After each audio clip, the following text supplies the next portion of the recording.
श्रील प्रभुपाद की जय, गुरु गौरांग की जय। कल के सत्र में हमने सुना था भगवान के महान भक्त तिरुमंगई के विषय में। ये ऐसे भक्त थे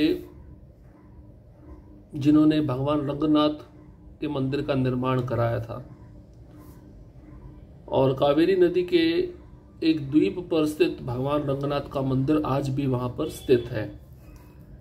तो रामानुजाचार्य के 300 वर्ष के पूर्व 1017 ईस्वी में दक्षिण भारत में तिरुमंगई नामक एक भक्त रहा करते थे। उनका हृदय भगवान विष्णु की भक्ति से ओतप्रोत था और शुद्ध प्रेम के इस भाव में आकर वे भगवान के प्रति काव्यात्मक सुंदर प्रार्थनाएं रचना करते थे। युवावस्था में ही तीर्थ यात्रा के लिए निकल पड़े। यात्रा के दौरान 4 महान मनीषी उनके उन्नत स्वभाव के कारण आकर्षित होकर उनके शिष्य बन गए। अब ये चारों शिष्य जो थे विशेष थे। इन चारों शिष्यों के पास 4 प्रकार की सिद्धि थी। तो पहला शिष्य जिसका नाम तोलावज हक्कन था, वह बहस में बहुत प्रसिद्ध था। बहस में किसी भी प्रतिद्वंदी को हराकर उसका धन प्राप्त कर सकता था। दूसरा जो शिष्य था तालुदुवन, इसके पास बिना चाबी के ताला खोलने की क्षमता थी। और तीसरा जो शिष्य था जिसका नाम नील हलाई मिथिप्पन था, वह किसी की छाया पे पांव रख दे तो वह व्यक्ति स्थिर हो जाता था, चल नहीं सकता था। और चौथा जिसका नाम निर्मल नदप्पन था, उसके पास लगिमा सिद्धि थी, वह पानी पर चल सकता था। तो ये चारों शिष्य अपने गुरु के आदेशानुसार मंदिर का निर्माण करने के लिए धनवान लोगों के पास पैसे मांगने गए। जब धनवान लोगों ने पैसे न देकर बल्कि इन चारों भक्तों की निंदा की, बुराई की, तो इन चारों ने आकर अपने गुरु महाराज को सब वृत्तांत सुनाया। तिरुमंगई ने कहा कि अब हम क्या करेंगे, अगर सही तरीके से कार्य नहीं होता है तो एक अलग तरीके से कार्य को पूरा करेंगे। तो अपनी सिद्धि का उपयोग करते हुए इन चारों ने धनवान लोगों को लूटा, लुटेरे बन गए। धन लूटकर उन्होंने सारा धन भगवान रंगनाथ के मंदिर में लगा दिया। तो इस प्रकार से हमने कल के सत्र में सब कथा सुनी थी। अब रंगनाथ मंदिर का निर्माण, जब धन लूट लिया उसको कैसे सेवा में लगाया, इसके विषय में सुनते हैं। अपने चारों शिष्यों की सहायता से तिरुमंगई शीघ्र ही लुटेरों के एक बड़े गिरोह का नेता बन गए। उन्होंने मिलकर धन का एक बड़ा भंडार जमा किया, जिसे भगवान रंगनाथ के द्वीप पर एक गुप्त स्थान पर छिपा कर रखा गया था।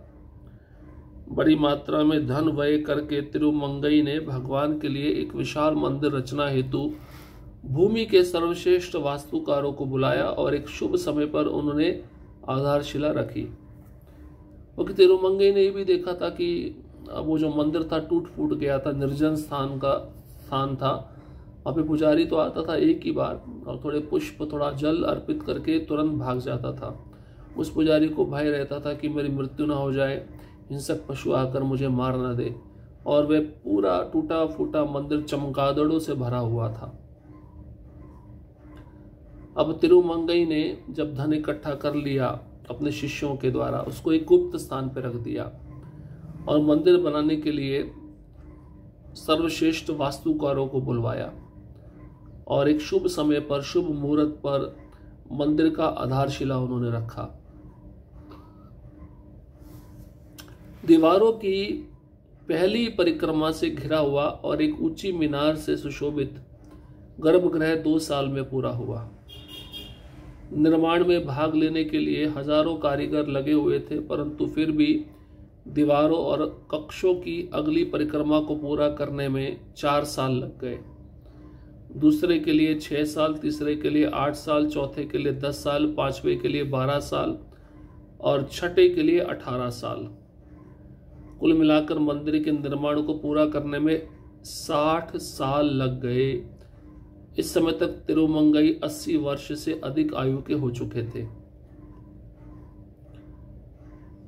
विचार करिए, इतना बड़ा मंदिर, 7 बड़े बड़े द्वार, उन 7 बड़े बड़े द्वारों के साथ उनकी दीवारें, इस सब दीवारें बनाने में 60 साल लग गया। पूरे मंदिर को निर्माण करने में 60 वर्ष लग गए और तिरुमंगई की उस समय उम्र 80 वर्ष से अधिक हो चुकी थी। तो आप समझ लीजिए बड़े जवान थे जब उन्होंने मंदिर का निर्माण कार्य शुरू किया था। तो पहली जो दीवार है मंदिर की, पहली परिक्रमा जिससे मंदिर घिरा हुआ है, ऊंची मीनार वहां पे बनाई गई है, सुशोभित गर्भगृह, इसको बनने में 2 साल लगा। दूसरी दीवार, इसका निर्माण होने में हजारों कारीगर लगे हुए थे। दीवारें, कक्षों, उस पे बहुत नक्काशी करनी थी। तो दूसरी दीवार बनने में 4 साल लग गए, तीसरी का 8 साल, चौथे का 10 साल, पांचवें का 12 साल और छठवें दीवार के लिए, छठवें गोपुरम के लिए जो सबसे बाद में आता है, 18 साल। तो कुल मिलाकर मंदिर के निर्माण को पूरा करने में 60 वर्ष बीत गया। तो तिरुमंगई ने जब शुरू किया होगा मंदिर का निर्माण कार्य तो उनकी आयु 15 से 20 वर्ष होगी, लेकिन मंदिर बनते बनते उनकी आयु 80 वर्ष से अधिक हो चुकी थी, क्योंकि मंदिर बनने में ही 60 वर्ष लग गया था। गर्भगृह के निर्माण के बाद राजाओं ने अपनी इच्छा से तिरुमंगई को धन भेजना शुरू कर दिया। अब उन्हें विश्वास हो गया कि वह एक सच्चे भक्त हैं। इसके अतिरिक्त वह अब 1000 से अधिक लुटेरों के एक गिरोह के नेता थे और अन्य धनी जमींदारों के काम में सहायता के लिए उदारता पूर्वक इस भय से धन दिया कि उनकी सारी संपत्ति को लूट लिया जाएगा। इन सब के बावजूद तिरुमंगई अभी भी एक भक्त का सादा जीवन व्यतीत कर रहे थे। वह दिन में केवल एक बार अपने हाथों से पका हुआ प्रसाद पाते थे, जिसे वह भिक्षा मांगकर प्राप्त किया करते थे। उन्होंने यह भी सुनिश्चित किया कि उस क्षेत्र के सभी लोगों को कभी भी भोजन की कमी का सामना न करना पड़े। केवल धनवान लोग तिरुमंगई के भय में रहते थे।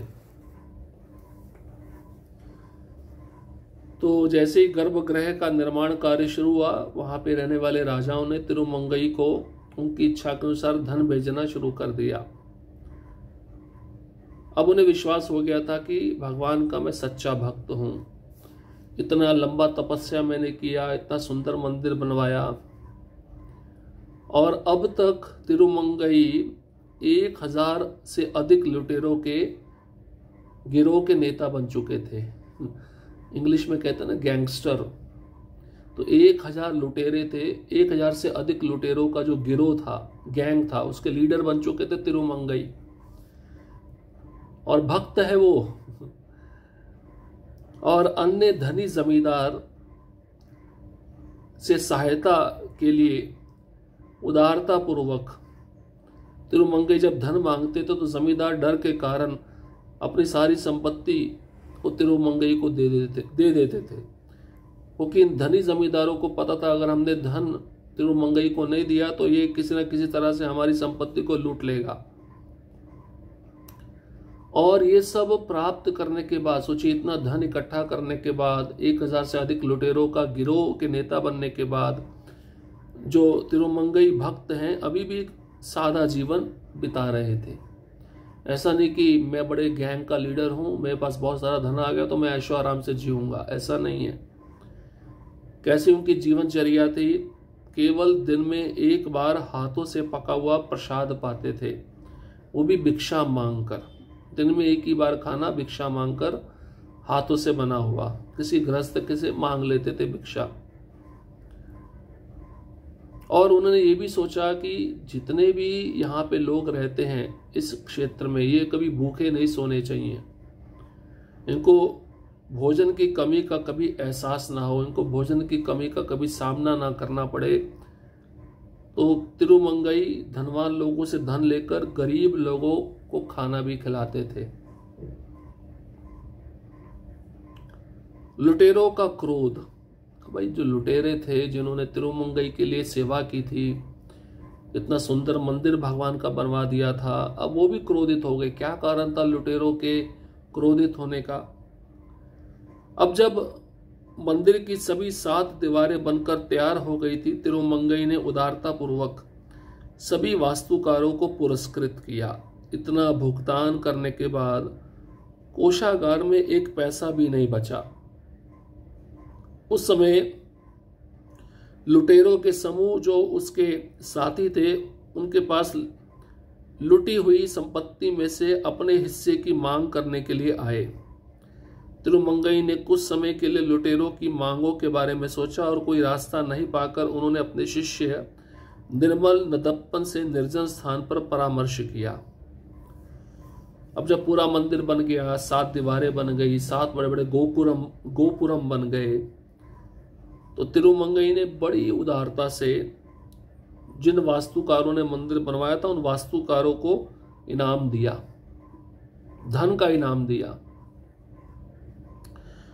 तिरुमंगई ने वास्तुकारों को इतना भुगतान किया धन का कि कोषागार में एक भी पैसा नहीं बचा। कोषागार कहते हैं धन का संग्रह, उसमें 1 रुपया नहीं बचा।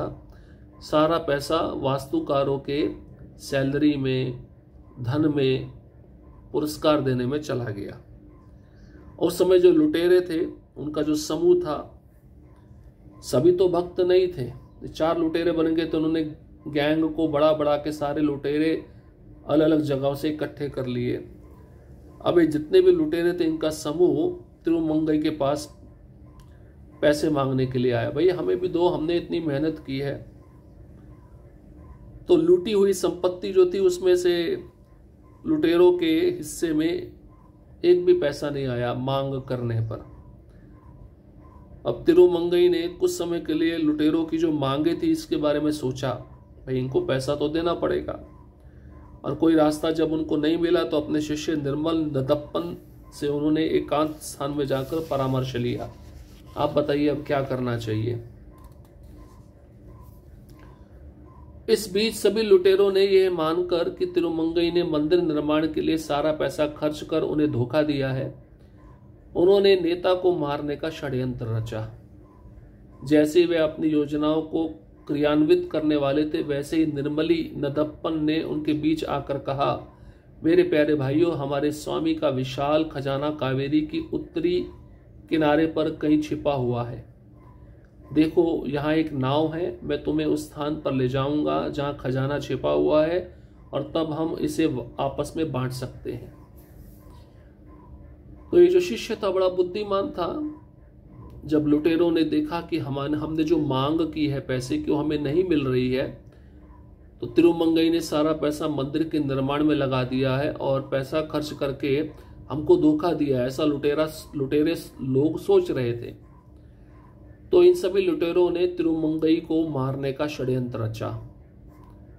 सारा पैसा तो इसने मंदिर बनवाने में लगा दिया, हमें तो कुछ दिया नहीं, अब हम इसे मार देंगे। जैसे ही सारे लुटेरे अपनी योजनाओं को बना रहे थे, क्रियान्वित करने वाले थे, उसी समय तिरुमंगई के चौथे शिष्य निर्मली नदप्पन ने वहां लुटेरों के बीच में आकर कहा, सुनो सुनो मेरे प्यारे भाइयों, हमारे जो स्वामी है तिरुमंगई, उन्होंने एक विशाल खजाना, बहुत बड़ा खजाना कावेरी नदी के उत्तरी किनारे पर कहीं छिपा रखा है। देखो ये एक नाव है, इस नाव में हम बैठते हैं और मैं उस स्थान को जानता हूं, मुझे वह स्थान पता है कहाँ पे है। उस स्थान पे मैं तुम्हें लेके जाऊंगा जहाँ खजाना छिपा हुआ है और खजाना निकालकर हम सब आपस में इस खजाने को बांट लेंगे। ऐसा निर्मली नदप्पन ने सभी लुटेरों को आके कहा। लुटेरे प्रसन्नता पूर्वक इस प्रस्ताव पर सहमत हो गए और सभी एक बड़ी नाव पर सवार हो गए, जिसका इस्तेमाल मंदिर के लिए पत्थर की शिलाएं ले जाने के लिए किया गया था। वर्षा ऋतु का समय था और मानसून ने कावेरी को एक शक्तिशाली प्रवाह में परिवर्तित कर दिया था। दिन करीब आ रहा था और काले बादलों ने अस्त होते हुए सूर्य के प्रकाश को मिटाना आरंभ कर दिया। जैसे तिरुमंगई और उनके 3 अन्य शिष्य श्रीरंगम द्वीप पर खड़े थे, वह केवल विशाल नाव की रूपरेखा को समझ सकते थे, क्योंकि यह धीरे धीरे दूर किनारे की ओर बढ़ रही थी। अब लुटेरे बड़े खुश हो गए, बड़े प्रसन्न हो गए, सभी सहमत हो गए। निर्मली नदप्पन जो कह रहे हैं बिल्कुल सही कह रहे हैं। और एक बड़ी नाव पे सभी लुटेरे निर्मली नदप्पन के साथ सवार हो गए उस खजाने को पाने के लिए। अब वो जो नाव थी उसका इस्तेमाल मंदिर के लिए पत्थर की शिलाएं ले जाने के लिए किया जाता था। वर्षा ऋतु का समय था। मानसून ने कावेरी को एक शक्तिशाली प्रवाह में परिवर्तित कर दिया। बारिश का समय होता तो वैसे भी नदियां बहुत भर जाती है जल से, प्रवाह बहुत शक्तिशाली हो जाता है। दिन करीब आ रहा था। काले बादलों ने अस्त होते हुए सूर्य के प्रकाश को मिटाना आरंभ कर दिया। और जैसे तिरुमंगई और उनके 3 अन्य शिष्य श्रीरंगम द्वीप पर खड़े थे जहां पे खजाना था, उन्होंने दूर से विशाल नाव को आते हुए देखा। धीरे धीरे वह नाव दूर किनारे की ओर बढ़ रही थी। अचानक पानी की गर्जना और वायु की ध्वनि के ऊपर उन्होंने संकट की एक भयानक चीख सुनी जो कावेरी के भीतर से ही आ रही थी। तब सन्नाटा छा गया और नाव को और नहीं देखा जा सकता था।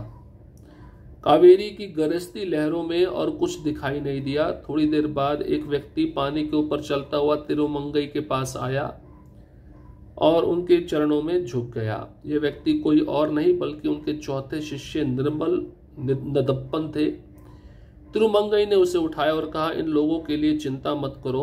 उन्होंने जो भी सेवा की है निश्चित रूप से भगवान रंगनाथ उनकी रक्षा करेंगे। क्या उनके लिए लुटेरे बने रहने से अच्छा संसार छोड़ना नहीं था? अब हम सब अपने जीवन के शेष दिनों को भगवान रंगनाथ की सेवा में व्यतीत करें, क्योंकि लुटेरों की जीवन शैली अपनाने का हमारा उद्देश्य पूर्ण हो गया है। तिरुमंगई और उनके चारों शिष्यों रंगनाथ की सेवा में लीन हो गए। कुछ वर्ष पश्चात वे अपना शरीर त्याग कर भगवान विष्णु के चरण कमलों की शरण में लौट आए। तो कावेरी का जो जल था वो बढ़ रहा था। पानी की गर्जना और वायु की ध्वनि के ऊपर संकट भी बढ़ रहा था। एक भयानक चीख सुनी गई जो कावेरी के भीतर से आ रही थी। सब जगह सन्नाटा छा गया। नाव को और कहीं देखा नहीं गया, क्योंकि तिरुमंगई के चौथे शिष्य जिनके पास सिद्धि थी पानी पे चलने की, जिनका नाम निर्मल नदप्पन था, उन्होंने उस नाव को डुबो दिया।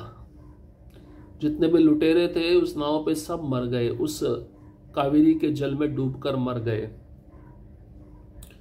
तो कावेरी की गरजती लहरों में और कुछ भी दिखाई नहीं दिया। थोड़ी देर के बाद दूसरे तट पर तिरुमंगई और उनके 3 शिष्यों ने निर्मल नदप्पन को पानी पर चलते हुए अपने पास आते हुए देखा। निर्मल नदप्पन तिरुमंगई अपने गुरु महाराज के चरण कमलों में झुक गए और तिरुमंगई ने कहा, देखो शोक मत करो इन लोगों के लिए, इनके लिए चिंता नहीं करनी है। इन्होंने जो भी भगवान रंगनाथ की सेवा की है निश्चित रूप से भगवान रंगनाथ इन सबकी रक्षा करेंगे। एक ना एक दिन तो इन लुटेरों को संसार छोड़ना ही था। अब हम उनके जीवन के लिए भगवान रंगनाथ से प्रार्थना करेंगे। और तिरुमंगई ने यह भी कहा अपने चारों शिष्यों को, देखो अब हमने जितना जीवन बिताया था लुटेरों की तरह, वो हमें सेवा करनी थी, भगवान का मंदिर बनाना था। अब इस लुटेरों की जीवन शैली को अपनाने का हमारा उद्देश्य पूर्ण हो गया है। अब हमें ये वृत्ति को त्याग कर अच्छा व्यक्ति बनकर बाकी बचा हुआ जीवन भगवान रंगनाथ की सेवा में व्यतीत करना है। तो चारों शिष्य और तिरुमंगई भगवान रंगनाथ की सेवा में लीन हो गए। कुछ सालों के बाद सभी अपना शरीर छोड़कर भगवान रंगनाथ के धाम में चले गए। इस प्रकार से भगवान रंगनाथ के मंदिर का निर्माण हुआ।